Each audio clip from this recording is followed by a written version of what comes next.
ito lang naman ang problema namin sa kalsada namin. Kinamaristel na to guys.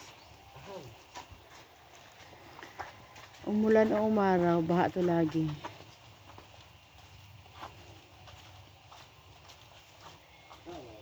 Ito guys, ang kailangan kong daanan araw-araw. Diba, kaya pupunta ko ng school, putikan na ako. Pag uwi ng bahay, ganun din. Kasi ito na ngayon ang pinakamalaking problema ng sa kalsada namin. Okay na sana yung sa taas kasi konti na lang ang hindi pa na konkreto. Pero ito guys, ito talaga yung malala. Dito to Maristela guys. Dito ko dumadaan araw-araw. Nananalangin ako na sana naman masolusyonan to. Hindi na ito bumabaha lagi kasi ito guys yung araw akong dinadaanan. May klase na naman sa Lunes at heto, ganito pa rin yung kalsadang to. Hindi lang putik, talagang bumabaha guys. At yun, yung part na yun doon, may malalim doon. Kailangan mag-ingat para hindi para hindi madulas ang gulong ng motorsiklo. Ako motorsiklo ko guys. Kaya ang hirap. Ewan kailan kaya ito maayos ng municipality ng Mobo. Kasi grabe talaga ito guys. Kahit umaraw na guys, hindi ito basta-basta nawawala na tubig. Kaya ngayon na maulan, maambon nga ngayong araw na ito. Ito na naman. Malalim na naman ang tubig sa aking dadaanan. Para masolusyonan to ng pamahalaan ng Mobo. Gawin sana ng paraan na mawala na itong tubig. Hindi rin maging maputik.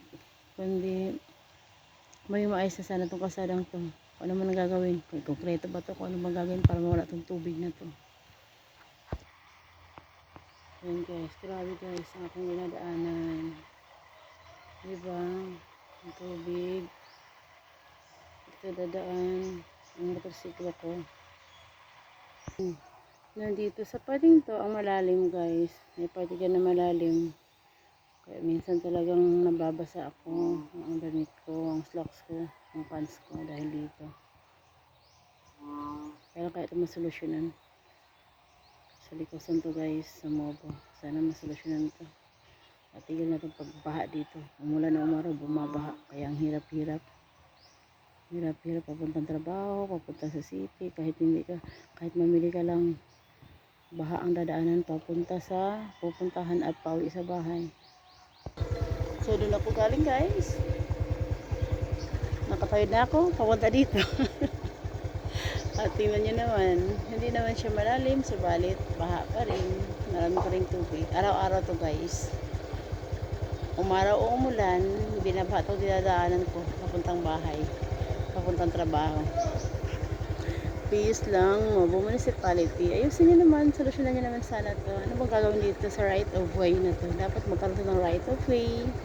At maayos yung kalsada namin. Okay na sana dun sa taas, sa bukid. Kasi, naayos na sana. Konting-konti na lang, hindi pa na konkreto. Subalit ito ngayon, dito kina Maristela. Ito naman ngayon ang problema namin. Kasi nga, binabaha ang aming dinadaanan. Noon kasi hindi naman dito ang aming dinadaanan.